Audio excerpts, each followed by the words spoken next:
Panginoon ngayong umaga? Amen. May tumataas ng kamay eh. Yeah. Sino po nakakaalam na ating series for this month? Yun, nakalagay yun, the harvest is ready. Parang hindi ko masyado nadidig yung sarili ko dito. Well, bakit daw important ang harvest sa Panginoon? The season of harvest is a time of gratitude, reflection, and abundance. Sa mga magsasaka, it signifies the end of their hard work, season ng kanilang pagpapagal. When crops are gathered, kapag iniipon nila yung kanilang mga pananim at yung kanilang mga bunga ng kanilang mga pananim, nasi-celebrate po sila. Tama ba? Meron ba kayo nakita na nag-ani pero malungkot? Usually po nasi-celebrate sila kasi income yun eh. Di ba? So spiritually, it reminds us of God's faithfulness and the importance of sowing seeds of righteousness in our lives. Amen. The harvest represents people who are ready to receive the message of salvation, while the workers are the disciples needed to share it. Sino po ba dito yung mga workers ng Panginoon? Amen. We are also His disciples na kailangan natin mag-share ng Word of God. Sabi nga, the harvest is ready. Handa na yung mga share natin ng Word of God. Amen. Ang kailangan na lang po tayo. Pero tunay nga, na kahit Kristiyano tayo, tao lamang tayo dumadanas ng mga problema, kalungkutan, pagsubok, pero still, ang Panginoon laging tapat. Amen. Hallelujah. Bago po sa pandinig nitong awit na ito, maaari niyo po munang pakinggan. And later on, kung napipil niyong tumayo, itaasan niyo mga kami sa Panginoon. Hallelujah.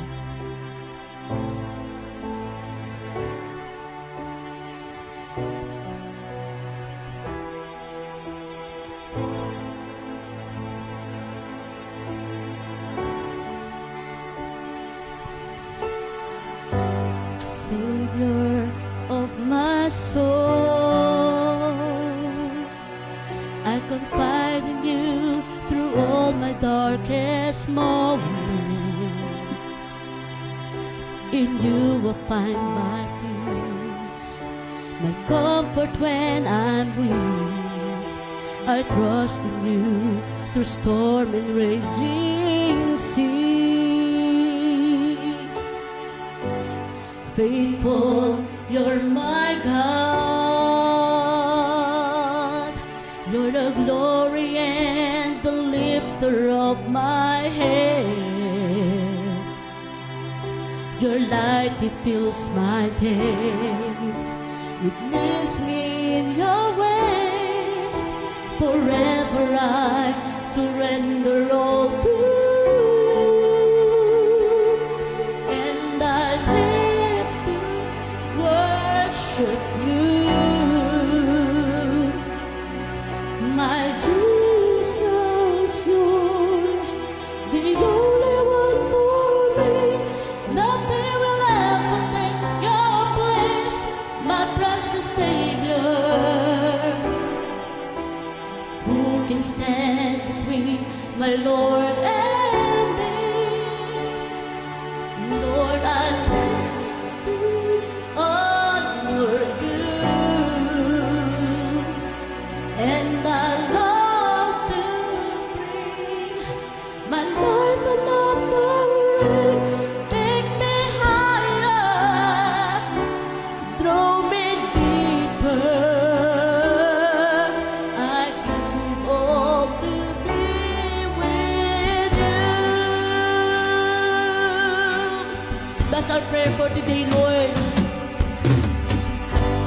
Savior of my soul, I confide in you, I confide in you through all my darkest moments. In you I find my peace, my comfort when I'm weak. I trust in you the storm and raging sea. Grateful, you're my God.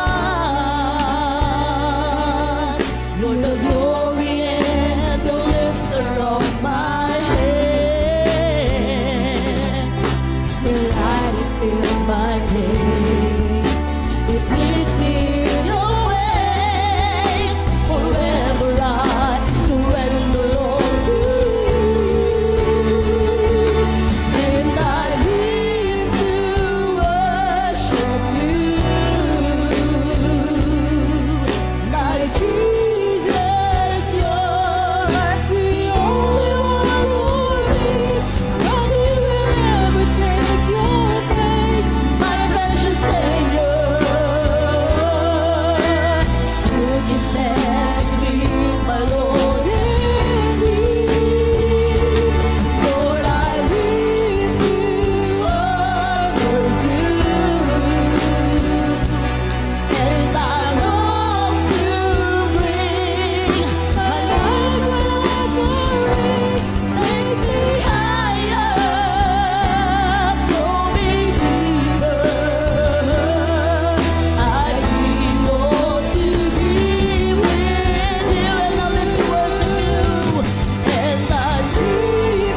prepare everything in us, God.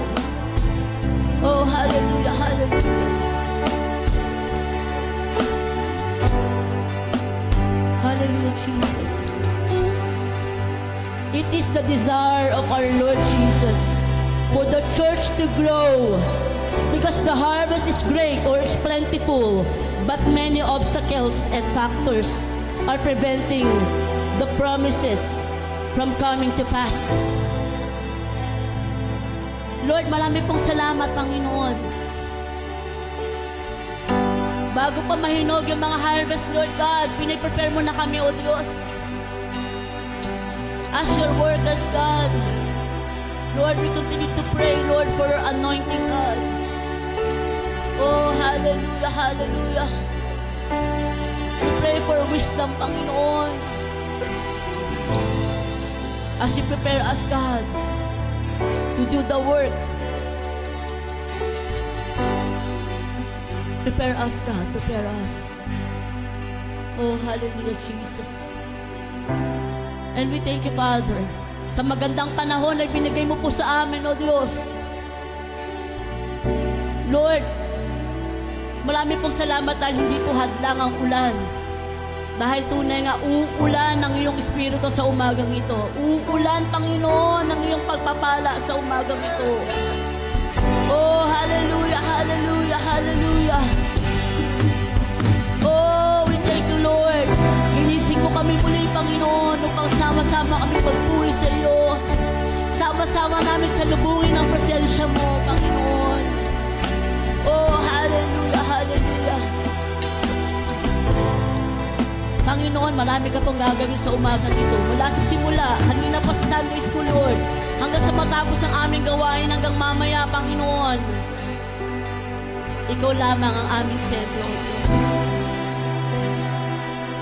Kagaya ng mga magsasaka, Lord God, na sila ay nagse-celebrate, Lord, kapag dumarating yung anihan, Lord God, we will also celebrate, Lord. Dahil sa mga pagpapalang ibinibigay mo sa amin, Panginoon, wala kang pinagkukulang, O Diyos. Hallelujah, hallelujah. Oh, we praise your name, we praise your name. Sa iyo namin, Panginoon, itinatagubili ng ating gawain, Lord, sa araw na ito. Ikaw lamang ang mapapapurihan, ikaw lamang ang madakila, ikaw lamang ang mag-isentro, Panginoon. Wala na pong iba, aming Ama. Hallelujah, hallelujah, Lord. Oh, we praise your name, we praise your name. Sa Luke chapter 10, verses 2 to 3, it says, these were his instructions to them. The harvest is so great, but the workers are so few. Pray to the Lord who is in charge of the harvest, and ask him to send out more workers for his field.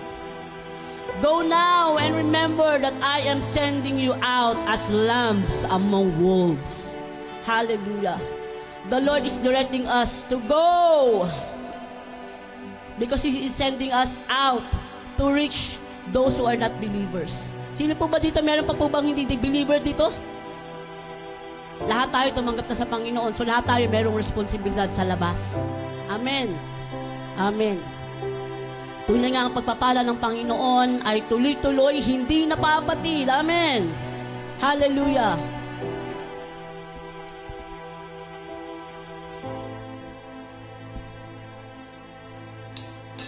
Oh, we praise your name, Jesus.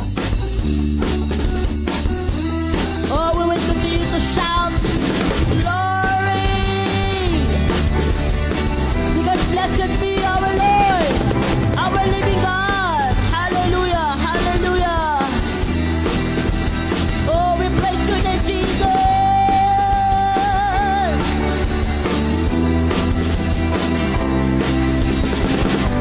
Blessed be your name in the land that is plentiful, where streams of abundance flow. Blessed be your name. Blessed be your name when I'm found in the desert place, that walk through the wilderness. Blessed be your name. Every blessing you pour out, I turn back to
Hallelujah. Oh Lord, we will continue to bless your holy name. Panginoon, marami pong salamat, God. Binigyan mo kami ng boses, Lord God, na malayang nakakapagpuli sa amin, Diyos Ama. And you know, church, the only thing na hindi natin dapat kalimutan at hindi dapat tayo mapagod ay yung pagbibigay natin ng papuri sa Panginoon. We need to use our voices in worshiping the living God because we are worshipers. Dito pa lamang sa lupa, inihahanda na tayo ng Panginoon kasi sa langit, hindi tayo dapat mapapagod sa pagpupuri sa Panginoon. Oh, hallelujah, hallelujah. Oh, we praise your name, Jesus.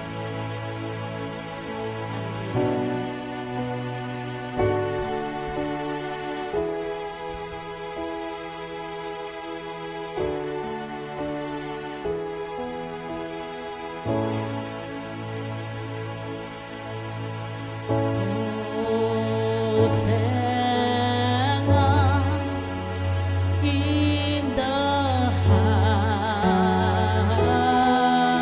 highest. Let our King be lifted up.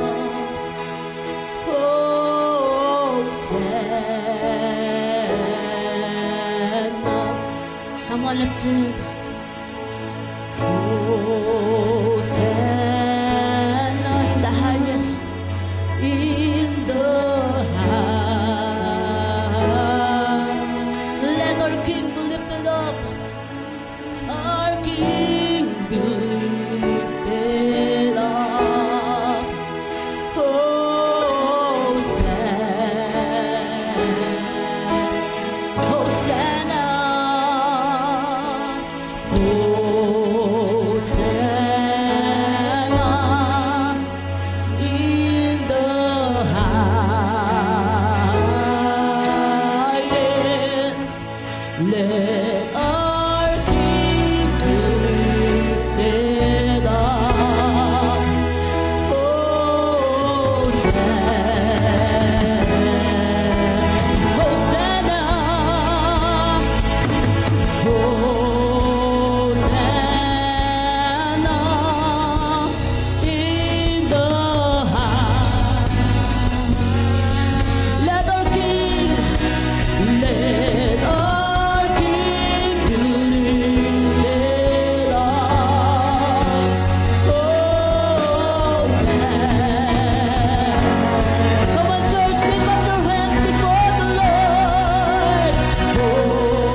Oh, hallelujah.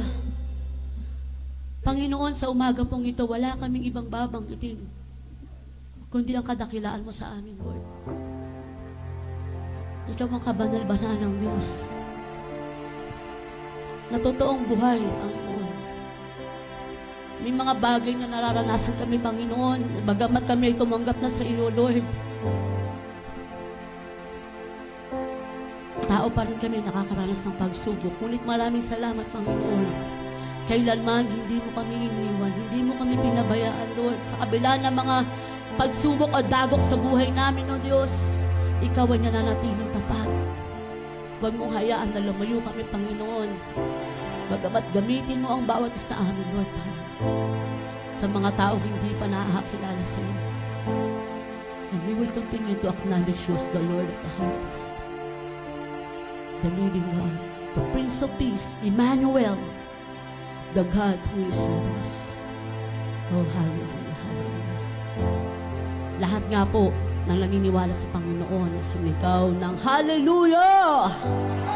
Hallelujah!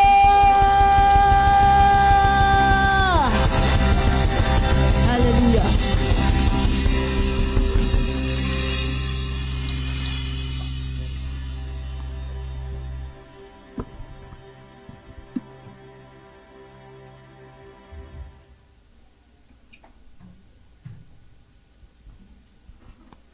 Amen. Praise God. Alam ko tayo ay blessed dahil katatapos ng natin magpuri sa ating Diyos na buhay. Amen. In 2 Corinthians 9:7, basahin natin ito. Each one must give as he has made up his mind, not reluctantly or under compulsion, for God loves a cheerful giver. Amen.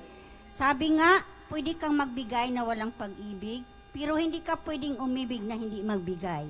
Dahil mahal natin ang Panginoon, tuwing linggo nakahanda na ang ating ibibigay para sa gawain niya dito sa lugar na to. Amen?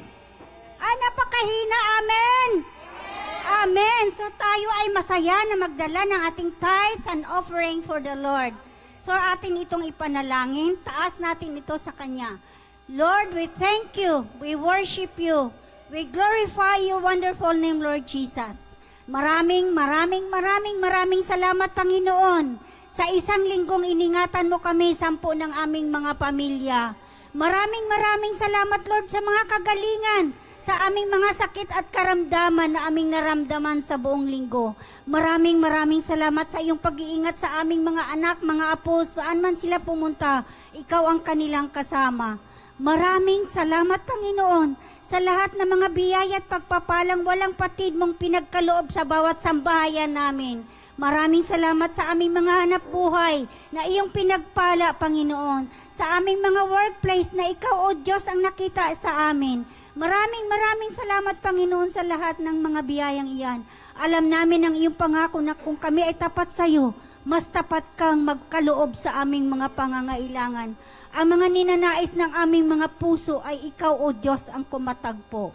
Kaya thank you so much, Father God, sa lahat ng bawat kamay na patuloy na nagbibigay sa gawain dito sa church nito. Maging ang walang maibigay this morning. Bless them, Lord, so that maranasan nilang iyong pag-ibig, Panginoon. Kaya maraming salamat sa iyo lahat ang mga papuri at pagsamba sa pangalan ni Jesus. Amen.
Praise God.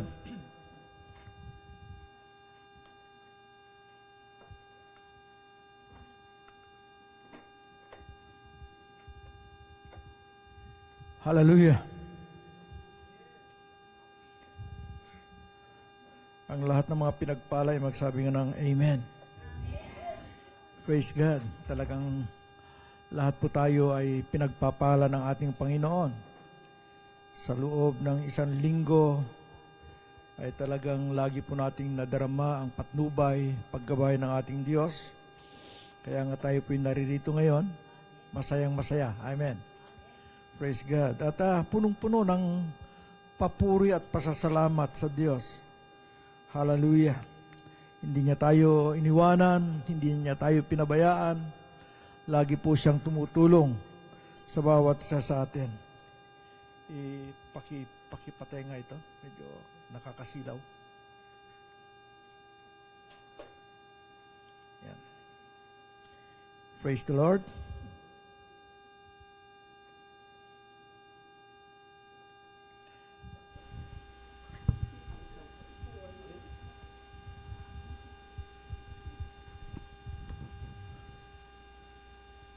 Hallelujah.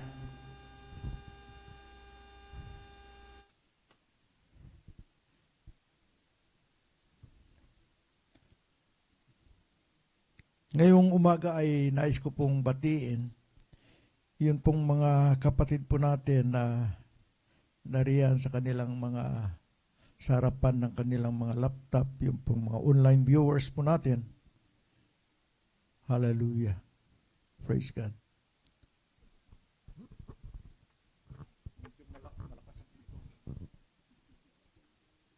Amen. Alam ko pong kayo po ay excited. Praise God, na magpuri sa Panginoon. At kanina habang tayo po ay nag-aawitan, ay talagang damang-dama po natin ang presensya ng Panginoon. Hallelujah. At talagang hindi po maialis sa atin yung kagalakan na magpuri sa Panginoon. Kaya nga't kami po natutuwa sa inyo po, sa yung mga online viewers po natin. Kayo po ay amin pong binabati at pinasasalamatan sapagkat pag sumasapit po ang ganitong oras, ay talagang nariyan kayo. Hallelujah. Pagpalain kayo ng ating Panginoon at patuloy na ang Diyos ang gumawa ng himala sa inyong mga buhay. Madama ninyo, matanggap ninyo yung mga hindi po ninyo inaasahang mga biyaya at pagpapala ng Panginoon. Sumain nyo, Panginoon, sa oras na ito. Praise God. Nais ko pong pasalamatan yung atin pong feeding ministry, yung sa kids feeding ministry po natin na nagpapatuloy po yan. Pinasalamatan po natin yung atin pong mga sponsor na siyang sumusuporta in terms of financial sapagkat without you ay mahirap po nating ma-maintain ang ministry na ito. Pero dahil sa inyo pong patuloy na pagsuporta, pagtulong sa ministry na ito, ay patuloy naman natin na nailalapit ang mga bata sa Panginoon at naitutuwid po natin yung kanila pong buhay para lalo po silang lumapit sa Panginoon. Magiging pagpapala sila sa atin pong komunidad. Praise God. Salamat po. And even sa inyo pong mga patuloy na nagpipray sa ministry na ito. Pagpalain kayo ng ating Panginoon. Praise God. At pagkatapos po ng ating pong pananambahan, ay wala pong uwi, may baon man kayo o wala kayong baon. Walang po uwi sapagkat mamaya ay patlak po natin. Pagsasama-samahin po natin yung ating pong mga handa at pagsamasamahan rin po natin, pagtulong-tulungan din po nating ubusin.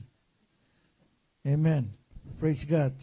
Kaya nga, wala pong uuwi mamaya pagkatapos po ng ating pananambahan at tayo po ay magsasama-sama. Mag-enjoy para ubusin yung mga inihanda po natin. Reminders din po sa fellowship mamayang hapon pagkatapos po ng ating pong patlak yung Kumustahan Fellowship sa BCF. Hindi po ito sa BYO. Ito po ay sa BCF, Kumustahan Fellowship. After ng ating pong potluck, ito po ay panawagan ng ating newly President Angel Ibarra. Praise God. Hallelujah. Mayroon pong announcement dito. 3 weeks na po na nag-umpisa yung atin pong Bible School ng online ng Blessed House of Worship Bible School. At ang topic o ang subject na pinag-aaralan ngayon is yung bibliology. So, every Thursday at saka Sunday, 6:30, nag-start ng 6:30 ng gabi, nag-start itong online classes na ito.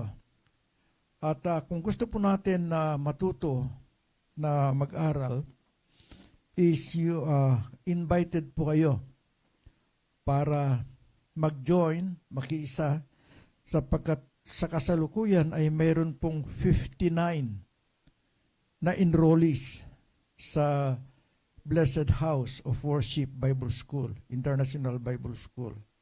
So, kung gusto po ninyo na maka-join sa atin pong Bible School, sabihin lamang po ninyo, isulat ninyo yung pangalan kahit sa maliit lang na papel, tapos ibigay nyo sa akin para mamayang hapon o mamayang gabi, ibibigay ko po sa inyo yung link ng Google Meet para makapag-join kayo. Kung bakit ko po kailangan yung pangalan, para kapag nakita po nung host na mayroon kayo doon sa request na binigay ko, i-accept po niya yung inyo pong invitation. Accept to join. Amen. At the same time, yun po ay sa institute level. Yun pong bibliology. At the same time, pagkatapos po niyan, hindi ko alam kung mauuna ako o doon sa institute level dahil ako po ay magtuturo sa postgraduate level. At ang aking subject na ipiniprepare sa ngayon is yung tinatawag na advanced dispensation. Iba ito sa dispensation 1, dispensation 2 na pinag-aralan sa first year sa institute level, kundi ito po ay advanced. At kung gusto po ninyo na mag-sit in, ayan. Kung gusto niyo mag-sit in, is pwede po na mag-ask to join para may isama po kayo, pero hindi po kayo pwede hindi kayo mai-enroll.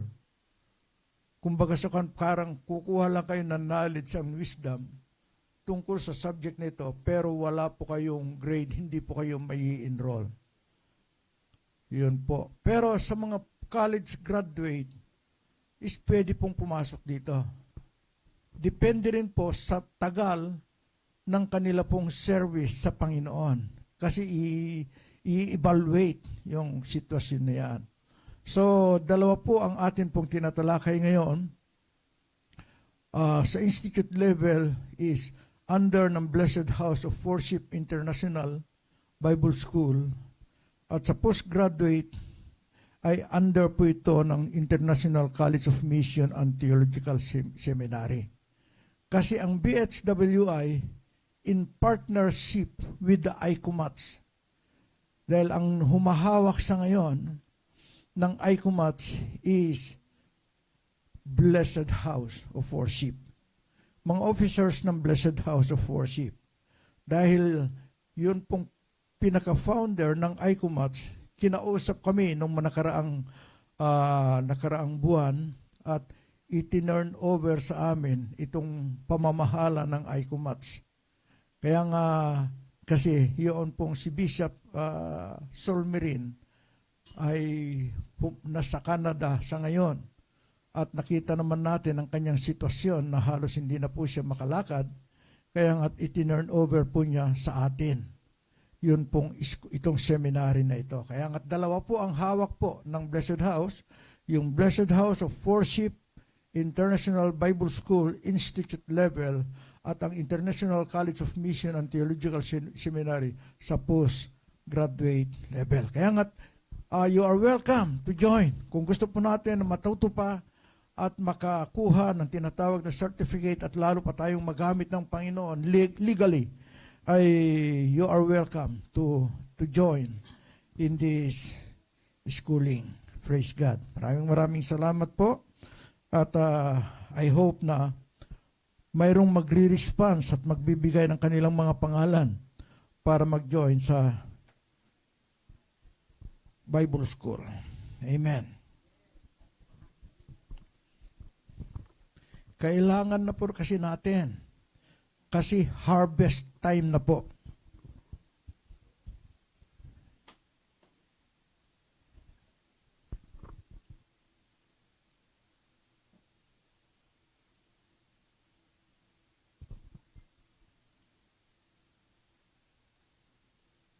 Glory to God.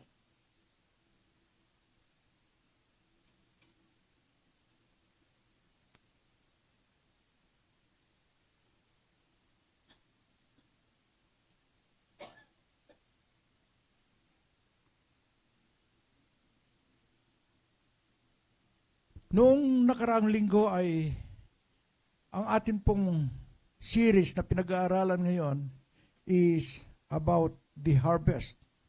The harvest is ready. At na pakinggan po natin noong nakaraang linggo ang tungkol po sa pagtatanim. Hindi po ba? Mahirap po na hindi naman tayo pwedeng mag-harvest kung wala po tayong itatanim. Noong nakaraan ay napakinggan po natin yung 4 na klase ng lupa na pinagtaniman ng butil. At tayo po ay naisentro sa mabuting lupa. Sa mabuting lupa, ang ginawa para lalo pong lumago at magbunga ay inalagaan, diniligan, inalagaan, at hanggang sa ito ay magbunga.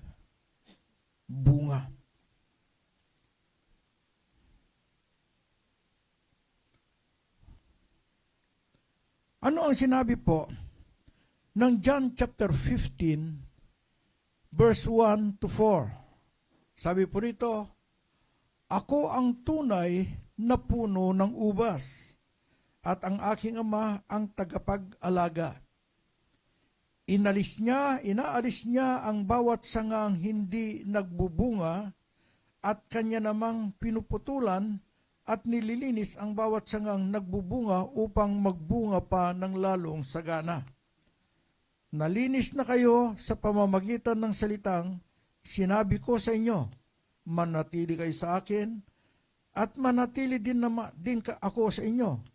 Hindi magbubunga ang sangang hindi nananatili sa puno. Gayon din naman, hindi kayo magbubunga kung hindi kayo mananatili sa akin. Lord, salamat po sapagkat tunay na ikaw ang Diyos na napakabuti. Ikaw ang Diyos na nagbibigay sa amin, nag-aalaga sa amin para kami po ay magbunga. Pagpalain mo po ang Panginoon, ang bawat isa sa amin na makikinig. At naway ang mga salita mo na amin pong pakikinggan ay tumimo sa aming mga puso at sa aming mga kaisipan. Hindi po ito mawawala, kundi tulungan mo kami ng mga salita mong ito ay amin pong may pamuhay. Salamat po, Lord God, sa pangalan ni Jesus. Amen. Pagkatapos po ng maraming pag-aalaga, sabi ng talatang binasa po natin, isa sa mga pag-aalaga, pagkatapos na ito ay lumaki para magbunga ng marami, ay kanya pong inaalis yung mga sagabal sa pagbubunga. Ang isang punong kahoy na malagong malago, kapag hindi mo inalis yung mga sanga na umaagaw sa protina na kinakain ng ibang sanga na nagbibigay ng bunga, magiging hadlang po yan. Kaya nga't ang ginagawa po ng isang magsasaka, ito ay inaalis niya, pinuputol niya para mas lalo pong dumaloy yung protina patungo po roon sa sanga na karapat-dapat.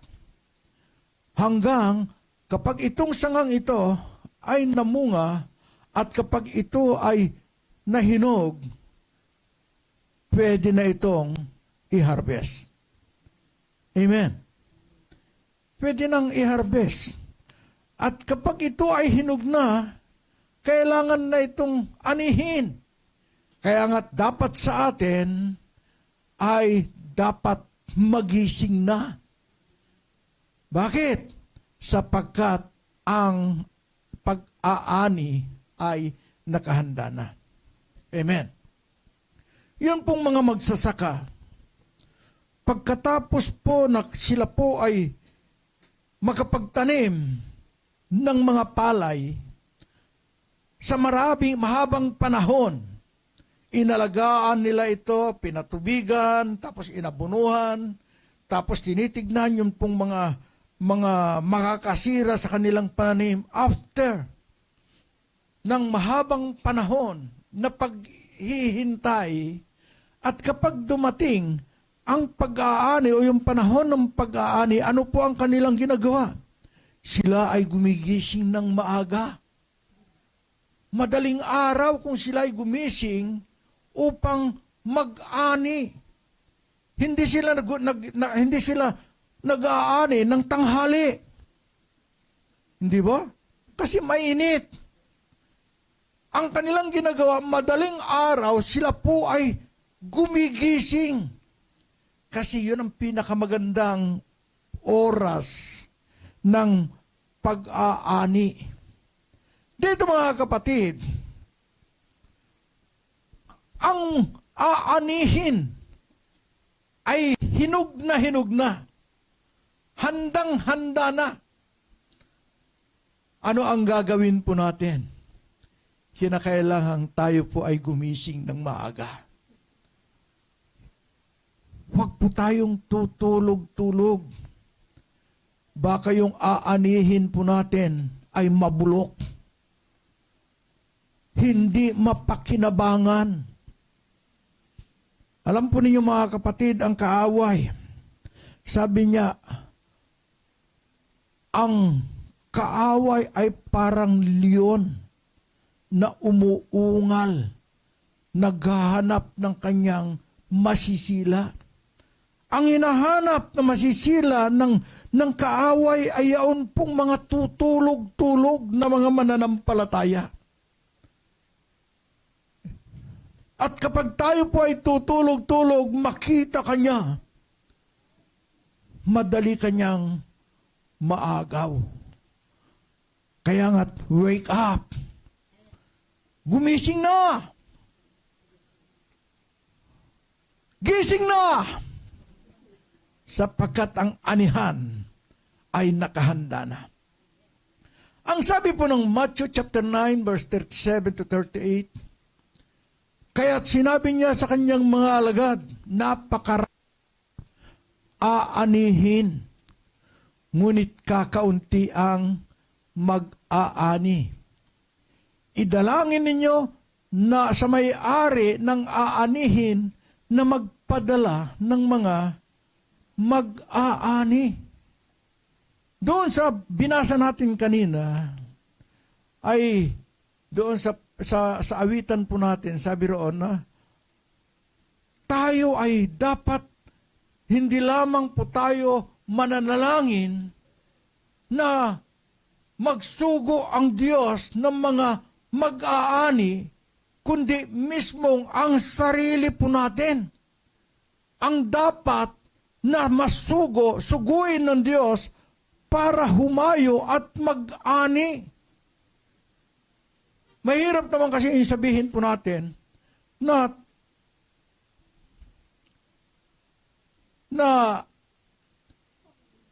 nananalangin po tayo, pero ayaw naman nating pumunta. Hindi ba? Tignan po natin kung ano po ang sinabi po ni Kristo tungkol sa kanyang buhay pagdating sa tinatawag na pag-aani. In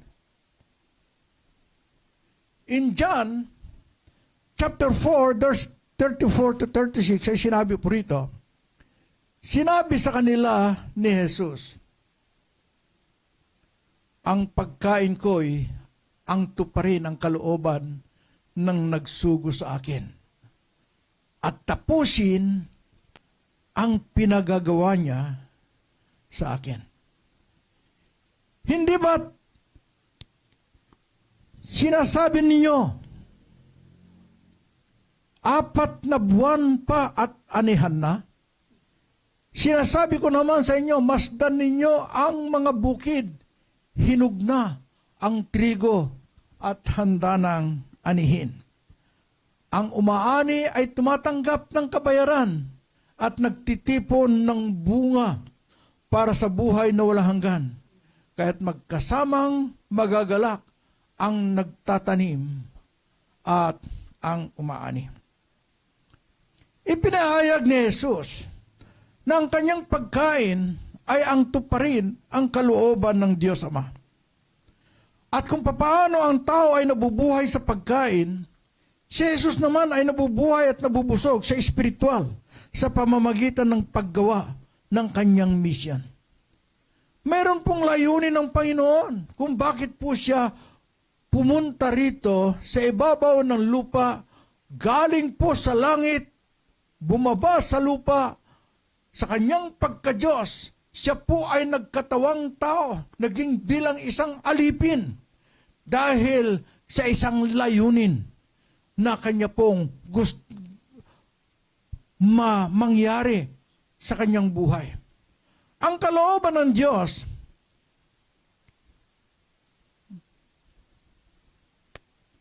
sa buhay ni Jesus ay makikita po natin sa mga talata na sinasabi po ng Biblia. Ang sinabi po ng John chapter 6 verse 38, sapagkat bumaba akong mula sa langit, hindi upang gawin ko ang aking sariling kalooban, kundi ang kalooban ng nagsugo sa akin. Ang ganda ng buhay ng Panginoon sa langit. Hindi ba? Pag pinag-uusapan po natin at ilalarawan po natin ang langit, ayon doon sa Revelation chapter 22, ang lansangan ay lantay na ginto. Doon sa gitna ng langit ay naroon isang punong kahoy na tinatawag na Tree of Life, na mayroong 12 bunga na ito ay nagbibigay ng kagalingan sa bawat mga may sakit. Healing of the nation, sabi rito. At doon sinasabi, wala nang sakit, wala nang karamdaman, wala nang araw, walang gabi.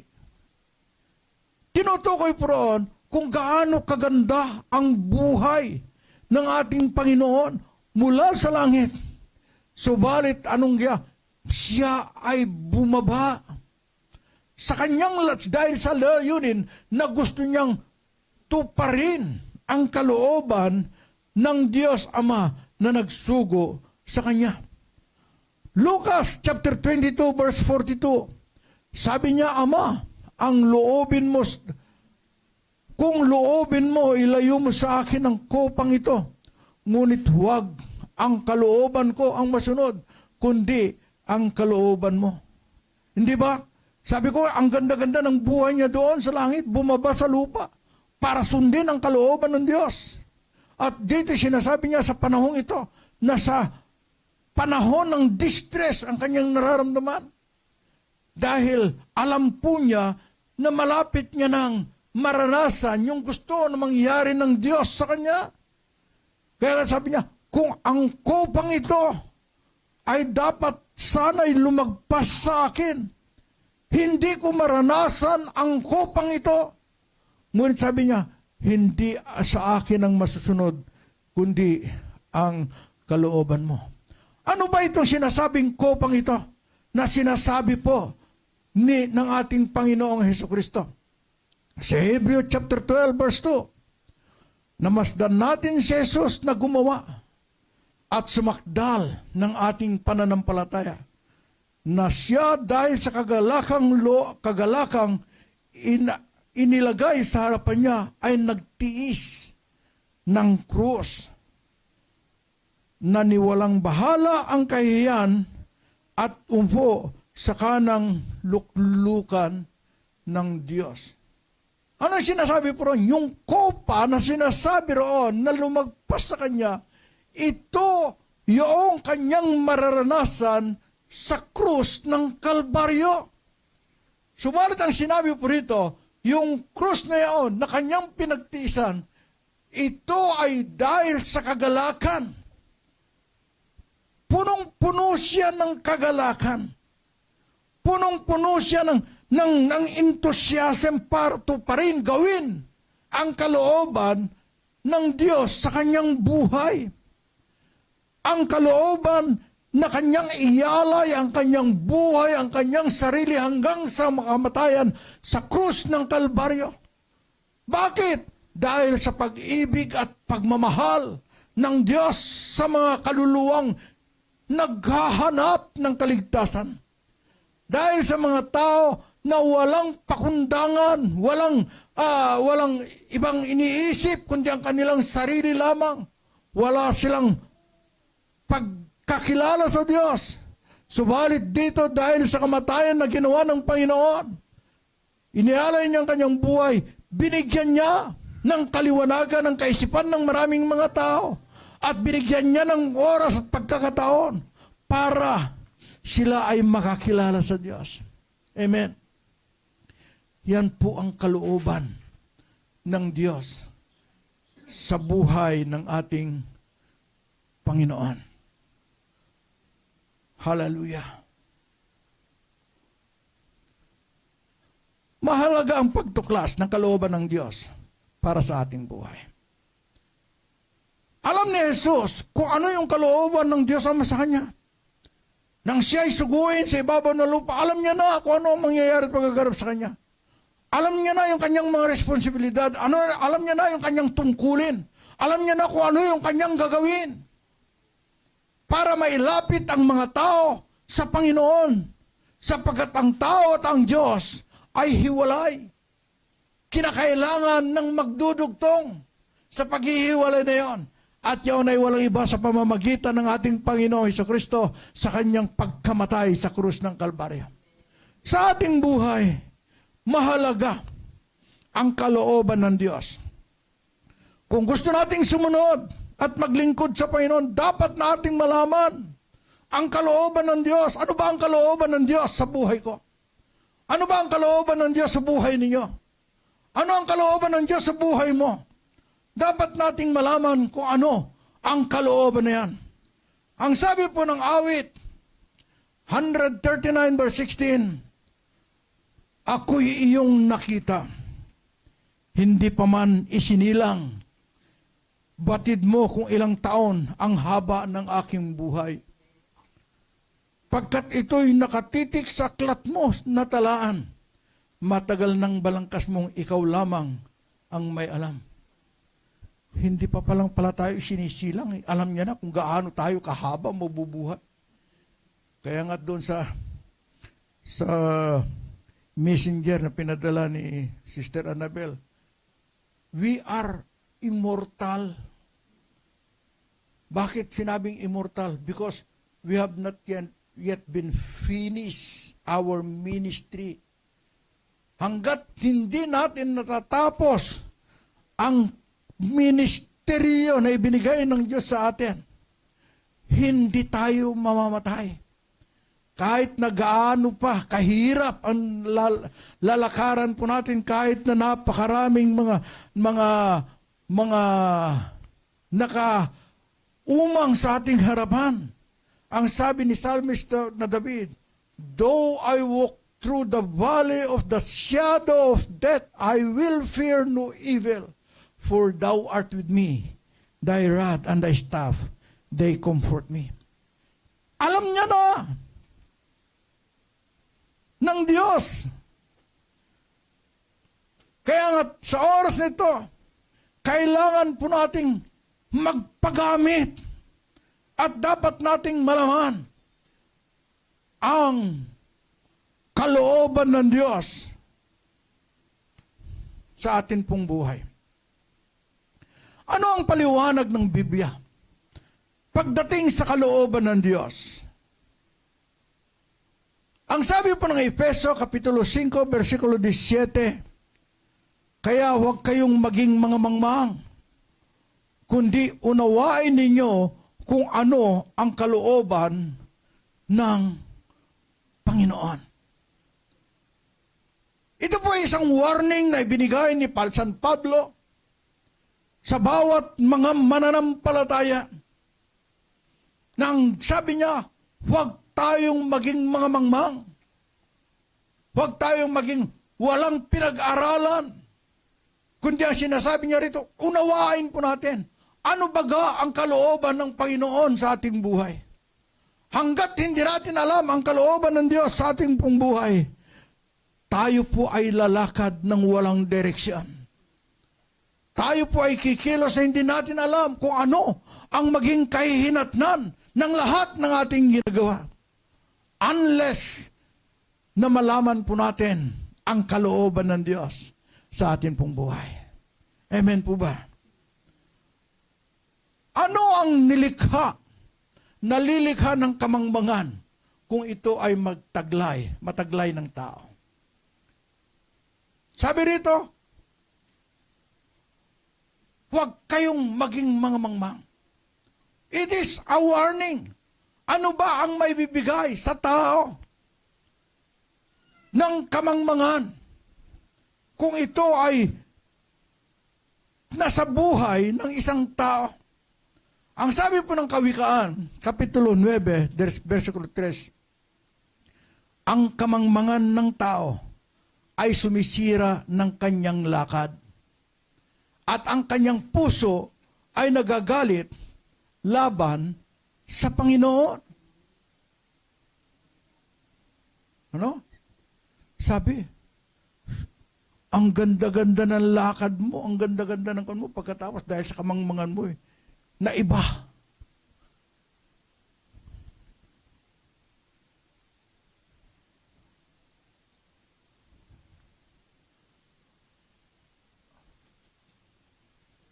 Ang kanyang puso ay nagagalit laban sa Panginoon. Pag hindi niya na nasunod yung gusto niya, sinisisi niya na ang Diyos. Bakit? Sapagkat ang sabi po ng John chapter 9, verse 31, alam nating hindi pinapakinggan ng Diyos ang mga makasalanan, ang mga mangmang.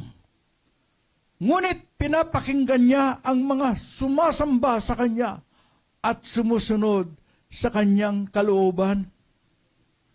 Maliwanag po, sinasabi po ng banal na kasulatan, na kahit na ano pang pagtawag ang gawin natin sa Diyos, kahit na ano pang panalangin ang atin pong ialay sa ating Panginoon, kung nananatili sa atin ang ating mga kasalanan at tayo po ay nananatiling mangmang sa harapan ng Diyos, ang sabi po rito, hindi po ito pinapakinggan ng Panginoon.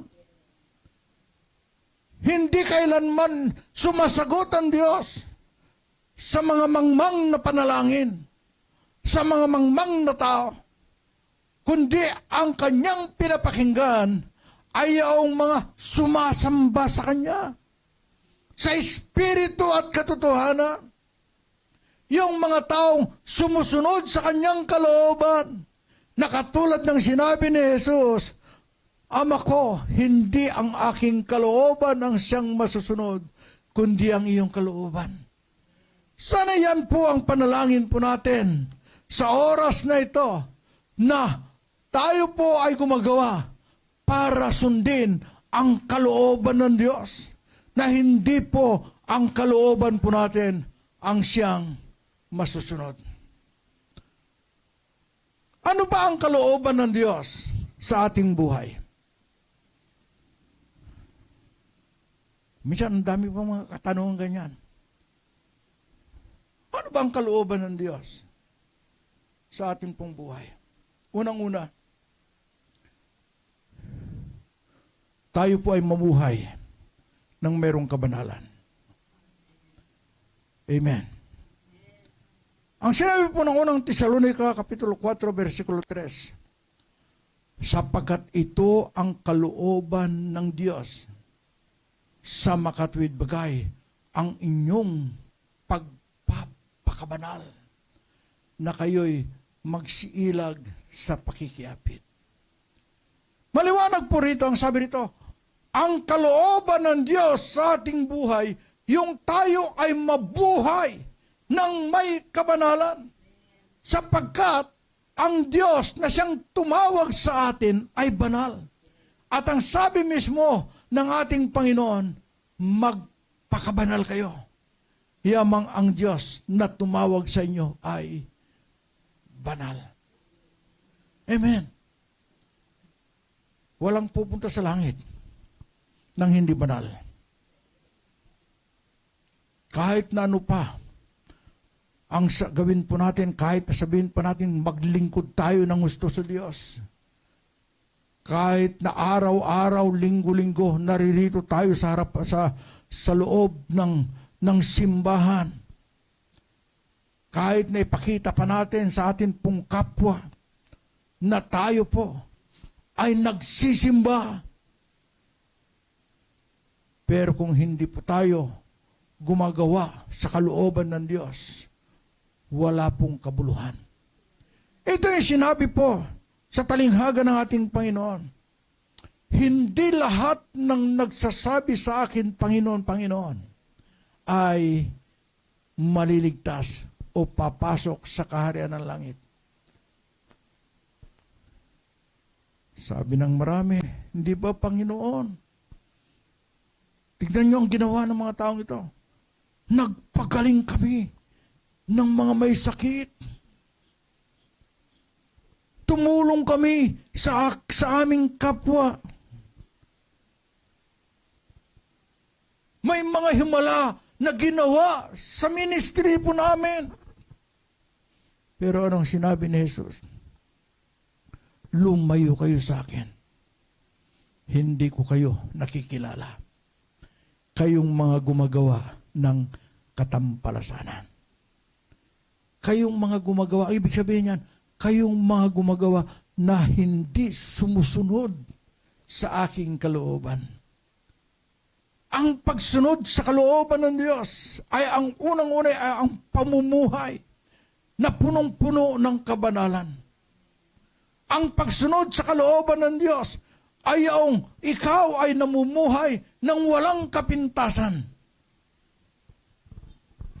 sapagkat walang kasalanan na papasok doon. Amen. Pangalawa, para malaman po natin ang kalooban ng Diyos sa ating buhay, ay yung tayo'y laging magpasalamat sa Diyos. Amen. Anong sinabi ng 1 Thessalonians chapter 5 verse 18? Sa lahat ng bagay ay magpasalamat kayo, sapagkat ito ang kalooban ng Diyos kay Kristo tungkol sa inyo. Sarap pala, no? Kalooban pala ng Diyos, lagi tayong magpasalamat. Kahit wala ka ng pera, Lord, thank you, wala akong pera. Kahit may sakit ako, Lord, thank you, mayroon akong sakit. Pero hindi yung sakit ang pinapasalamatan mo. Mayroon kang sakit, nagpasalamat ka sapagkat ang Diyos ang siyang gagawa, siyang magpapagaling sa iyo. Wala kang pera sapagkat nagpasalamat ka dahil ang Diyos ang siyang tutugon ng iyong pangangailangan. In everything give thanks. Sa lahat ng bagay, sabi dito, wala po yan exemption.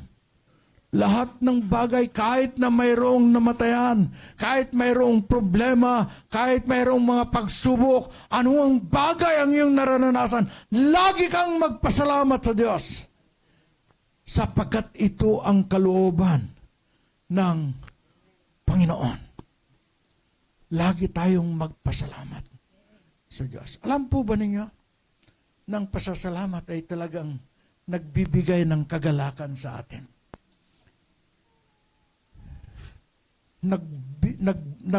Nag-aalis ng stress sa atin pong buhay. Nag-aalis ng agam-agam. Nag-aalis ng pangamba. Sapagkat kapag tayo po ay nagpapasalamat, ibig sabihin, ipinagkatiwala natin, ibinigay po natin sa Kanya ang lahat-lahat.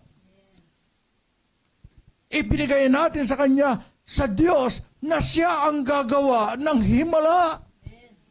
Siya ang gagawa, mag-i-intervene sa lahat ng mga nararanasan natin sa ating mga buhay. Hallelujah. Lagi tayong magpasalamat. Magpasalamat at magpasalamat. Praise God. Hindi yung pag mayroon ka ng kaunting naramdaman, sinisisi mo na ang Lord. O hindi, mayroon ka ng laging nararamdaman, paggising sa umaga, na Lord, thank you, sapagkat ako ay buhay pa.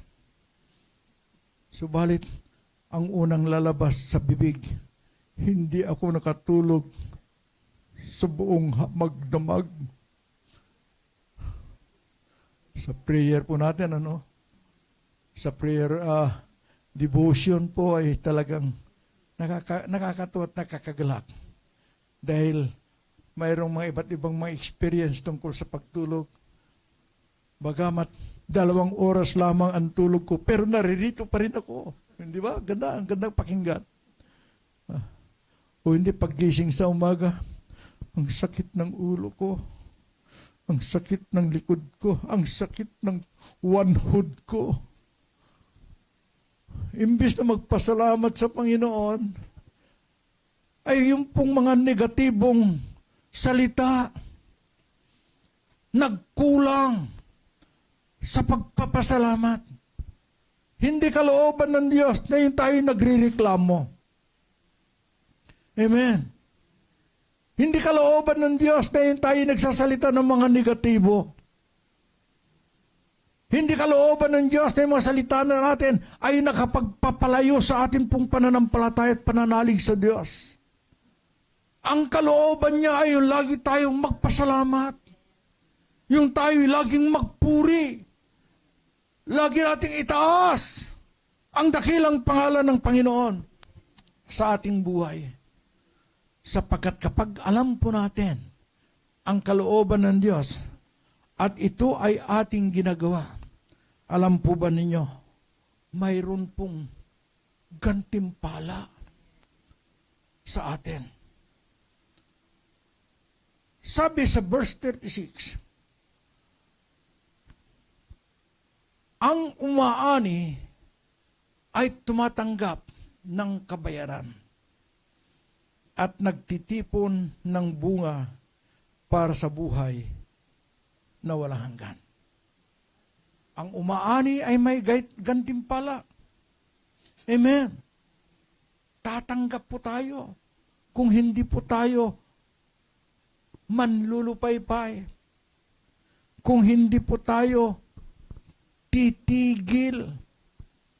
tatanggap po tayo ng gantimpala kung tayo po ay magpapatuloy. Ang sabi ng atin pong pinag-aaralan ngayon,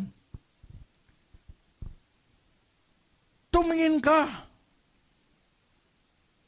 sa kabukiran. Handa ng anihin. Napakaraming mga aanihin.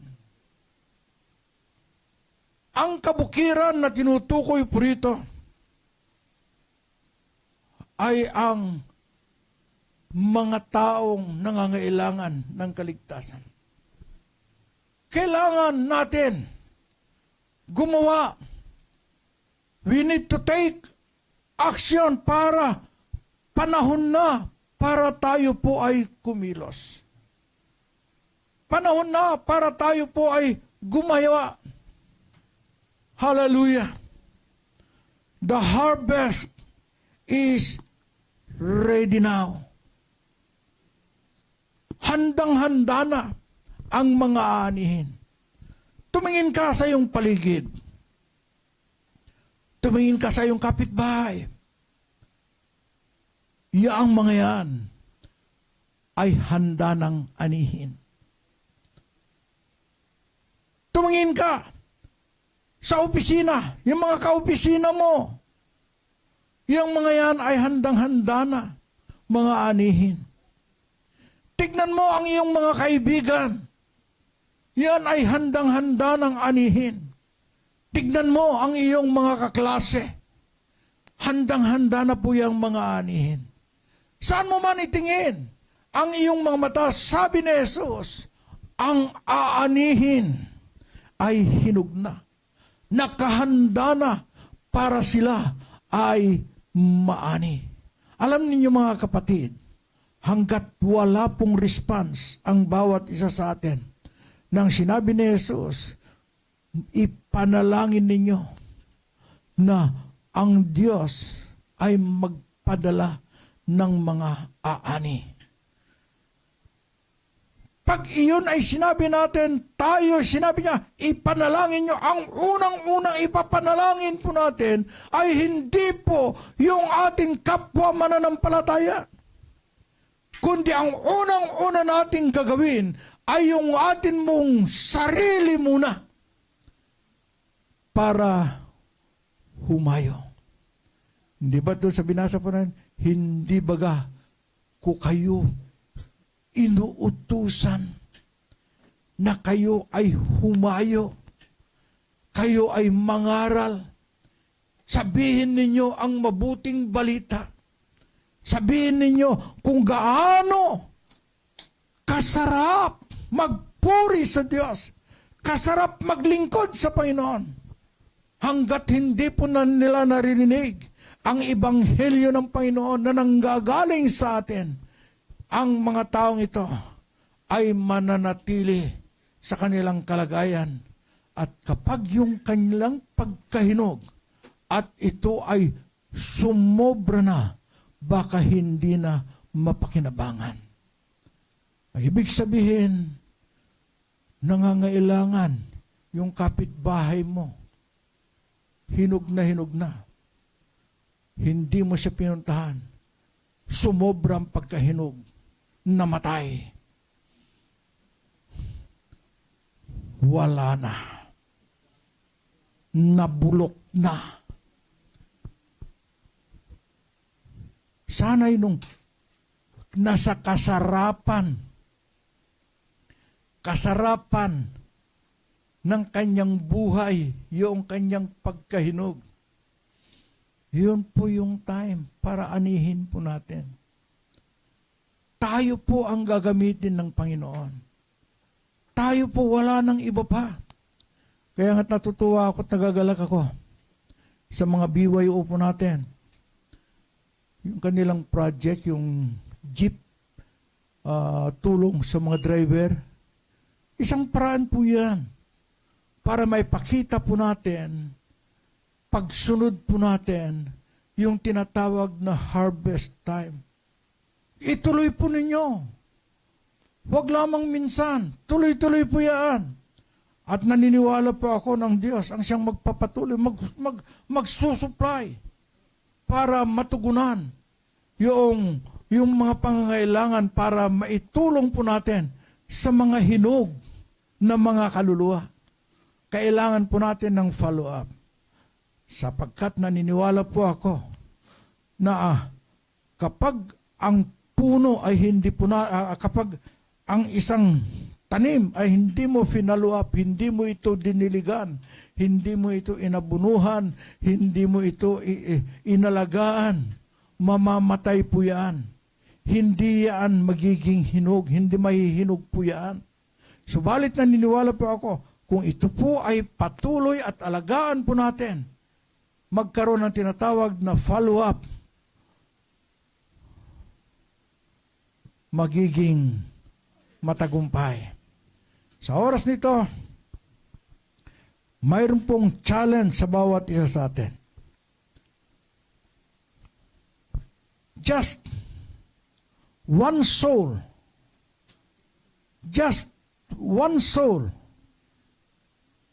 in a year. One soul lang in a year. Anong gagawin po natin sa one soul na yon? Pipili ka ng isang tao, ipagpipray mo siya sa loob ng 1 taon. Sa prayer mo, ang taong yaon na iyong pinili ay maligtas. At kapag ipinagpray mo na siya ay maliligtas, walang ibang gagamitin kundi ikaw na nagpipray. Hindi naman kailangan yung iba. Ikaw na nagpipray mismo. Just one soul in 1 year, every year. Alam po ninyo mga kapatid, itong bilang po natin ito, after 1 year, doble. Madodoble po tayo. Yung doble, halimbawa, 50 ngayon. After 1 year, magiging 100. Yung 100 after 1 year, magiging 200. Just one soul. Yun lang. Yung one soul na yun, ipagpipray po natin, ipanalangin po natin, dalhin po natin sa Panginoon. I-share po natin ang pag-ibig ng Lord, ang pag-ibig ng Diyos. At naniniwala po ako na sa bawat gagawin po natin, panahon, makikita po natin yung panahon ng pag-aani. Aani po tayo. At sabi rito, at kapag tayo po ay umani, tayo po ay tatanggap ng gantimpala. At ang gantimpalang tatanggapin po natin, sabi rito, ay buhay na walang hanggan. Tayo pong lahat ay pupunta roon sa lugar na inihahanda ng Panginoon para sa atin, para tamasahin po natin ang walang hanggang kagalakan. Tamasahin po natin ang walang hanggang buhay na ibinigay, iniaalay, inilalaan ng Panginoon para sa kanyang mga anak na tatapat, sumusunod at nag-aani. Praise God, maraming salamat po. Sana itong mensaheng ito, makalimutan na natin lahat. Pero yung isa na akin pong admonition, just one soul in a year.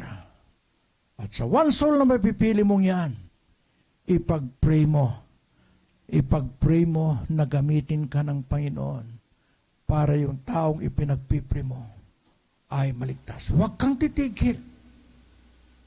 Araw-araw, every time na ikaw ay luluhod sa Panginoon, dalhin mo siya sa panalangin. At makikita mo isang araw, yung ipinagpipray mo, kahit na siya po ay pinakamasamang tao, siya po ay makakakilala. Alam po niyo kung bakit naligtas si San Pablo? Si San Pablo ay isa sa mga tinatawag na persecutors ng mga Kristiyano. Siya po ang pumapatay, nag-uutos para patayin ang isang tao, isang mananampalataya. Yan po si San Pablo, si Saulo. But because of the prayer of one person, Saul was saved. Ano yung panalangin na yon? Ni Esteban, nang siya po ay patayin sa pamamagitan ng bato dahil sa utos ni San Pablo. Sabi niya, huwag mong ibigay sa kanya ang kasalanan ito. Huwag mong ipataw. Ibig sabihin, panalangin na punong-puno ng pag-ibig at pagmamahal. Panalangin na gusto niya yaong nag-utos na yaon ay makakilala, maligtas sa Diyos. At because of that prayer of Stephen, so si San Pablo ay naligtas nang siya po ay naroon sa daan ng Damascus. Alam po ba niya ang purpose ni Saul noon? Siya po ay pumunta roon patungo po ng Damascus para muling maghasik ng lagim, para huliin ang mga mananampalataya na doon nagtatago. Pero because of that prayer, God answered the prayer of Stephen, and Saul encountered the Lord Jesus Christ on the way to Damascus. At sa mga miracle na ginawa ng Panginoon, nakakilala po si San Pablo. This is what we need to do. Gagawin po natin.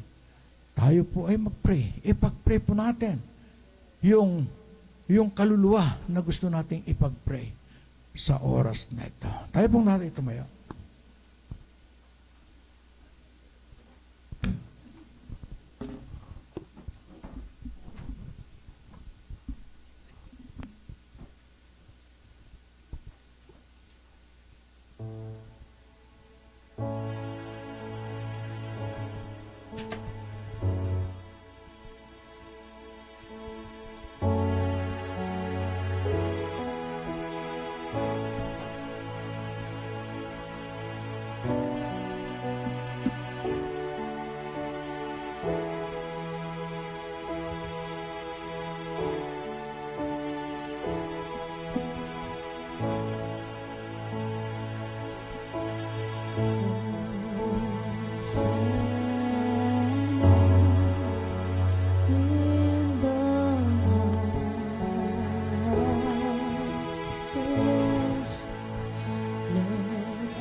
Hosanna.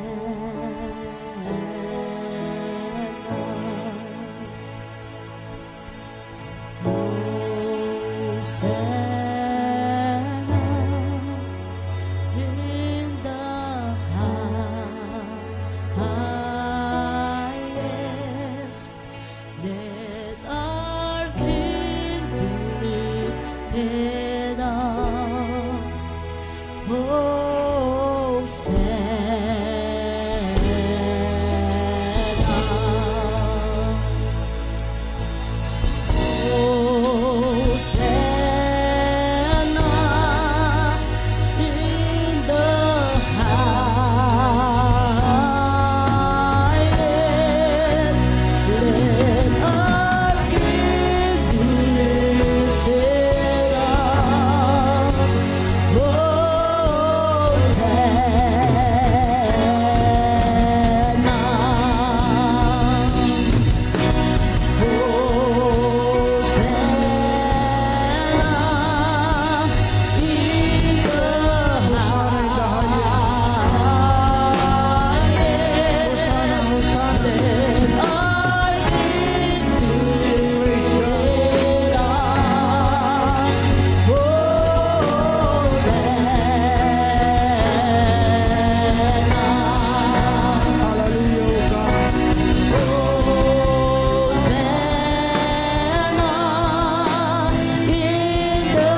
Hosanna. Hosanna in the highest. Hosanna to our God. Hosanna to our King. Hosanna! Hosanna! Oh, Rikiara la Santa Rayana. Praise God. In the highest, let our King be lifted up.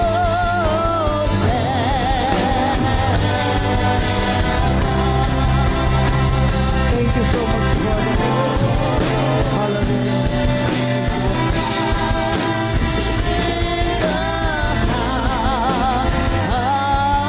Highest, let our King be lifted up. Let our King be lifted up. Let our King be lifted up. Hosanna.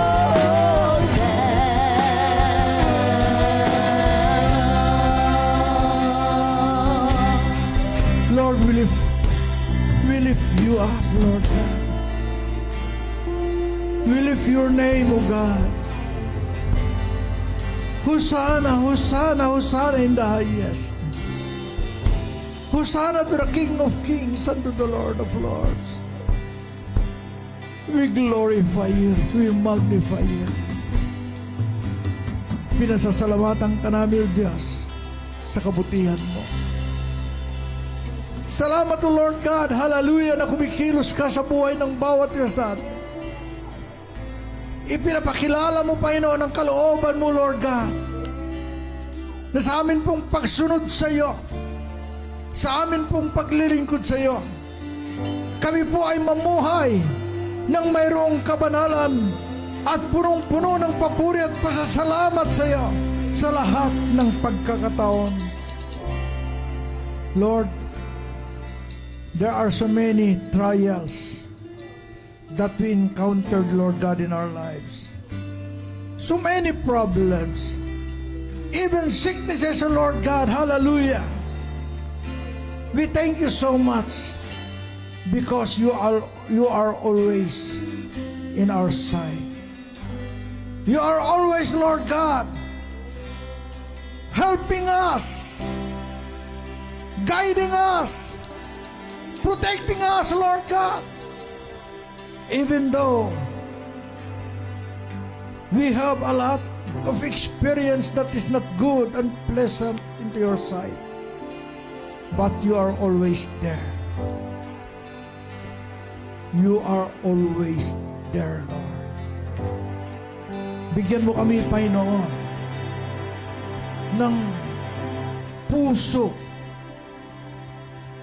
puso na maibigin, mapagmahal, puso na punong-puno, O Diyos, ng pasanin para puntahan, Lord God, ang mga kapatid po namin, ang mga kaluluwa na hindi pa po nakakakilala sa iyo.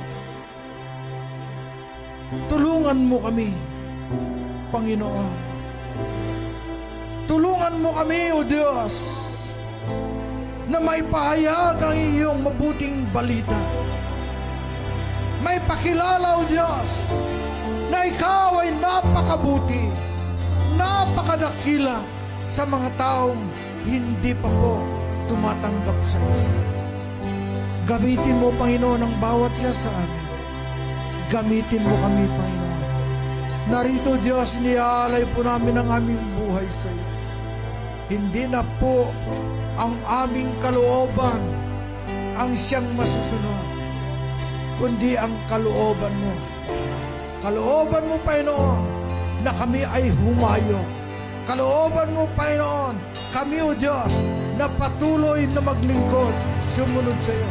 Kalooban mo, Panginoon, na gawin po namin ang iyong nais, ang kalooban mo sa aming pong buhay.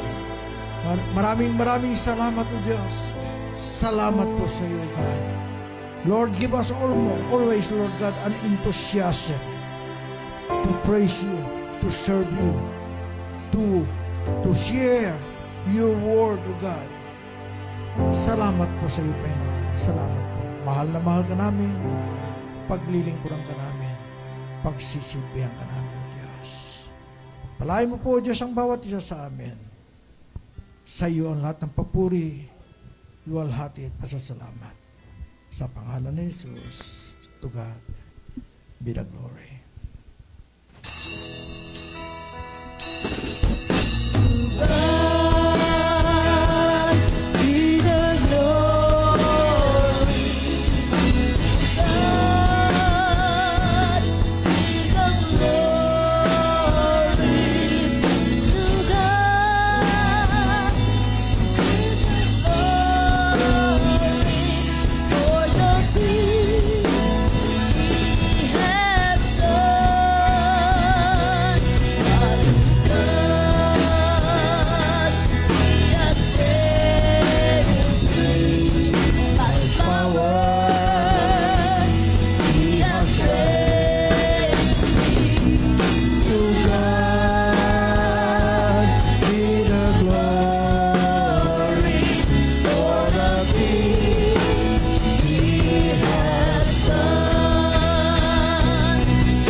Hallelujah, Lord God. Hallelujah.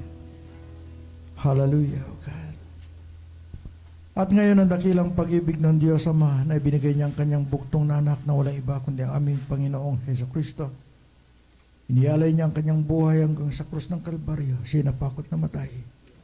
Inilibing at sa ikatlong araw siya ay muling nabuhay. Umakyat at naupo sa kanang luklukan ng Diyos Ama na siya namang nagsugo ng Espiritu Santo na siyang papatnubay, gagabay at tutulong sa atin sa araw-araw. Ang tatlong persona ito sa isang Diyos ang siyang sumaatin nawa ngayon at magpakailanman. Sa pangalan ni Jesus. Amen. Praise God. Maraming salamat po.